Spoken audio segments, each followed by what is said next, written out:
وأحسن الهدي هدي محمد صلى الله عليه وسلم وخير الأمور عوادمها وشر الأمور محدثاتها وكل محدثة بدعة وكل بدعة ضلالة وكل ضلالة في النار.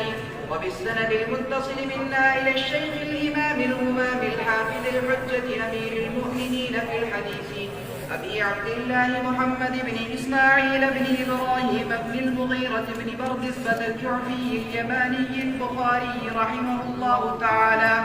اللهم انفعنا وارفعنا بعلومه وعلوم أساتذتنا أجمعين آمين يا رب العالمين. أنه قال: حدثنا عمرو بن علي قال حدثنا أبو عاصم قال حدثنا قرة بن خالد قال حدثنا أبو جمرة الزبعي قال: قلت لابن عباس فقال: قدم وفد عبد القيس على رسول الله صلى الله عليه وسلم فقالوا: إن بيننا وبينك المشركين من مضرة وإنا لا نصل إليك إلا في أشهر حرم فمرنا بجمل من الأمر إن عملنا به دخلنا الجنة وندعو إليها من وراءنا. قال: آمركم بأربع وأنهاكم عن أربع. آمركم بالإيمان بالله. وهل تدرون ما الإيمان بالله؟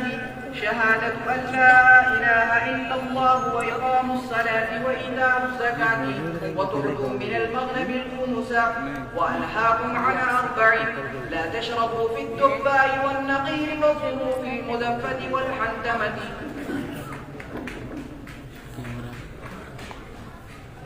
بسم الله الرحمن الرحيم. وبه قال حدثنا قتيبة بن سعيد قال حدثنا الليث عن نافع عن القاسم بن محمد عن عائشة رضي الله تعالى عنها أن رسول الله صلى الله عليه وسلم قال: إن أصحاب هذه السبل يعذبون يوم القيامة ويقال لهم: أحيوا ما خلقتم.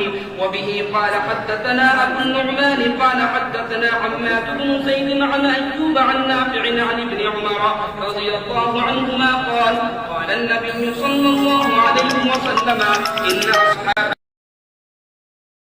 محمد بن العلاء قال حدثنا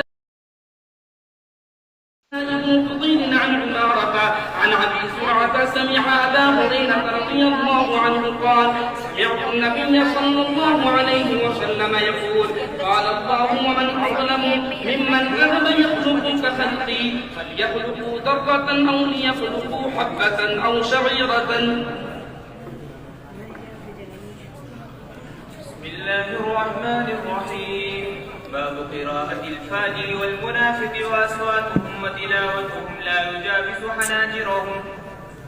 وبه قال حدثنا هدبة بن خالد قال حدثنا همام قال حدثنا قتادة قال حدثنا أنس بن مالك عن أبي موسى عن النبي صلى الله عليه وسلم قال: مثل المؤمن الذي يقرأ القرآن كالمترجة طعمها طيب وريحها طيب، والذي لا يقرأ القرآن كالتمرة طعمها طيب ولا ريح لها. ومثل الفاجر الذي يقرأ القرآن كمثل الريحانة ريحها طيب وطعمها مر. ومثل الفاجر الذي لا يقرأ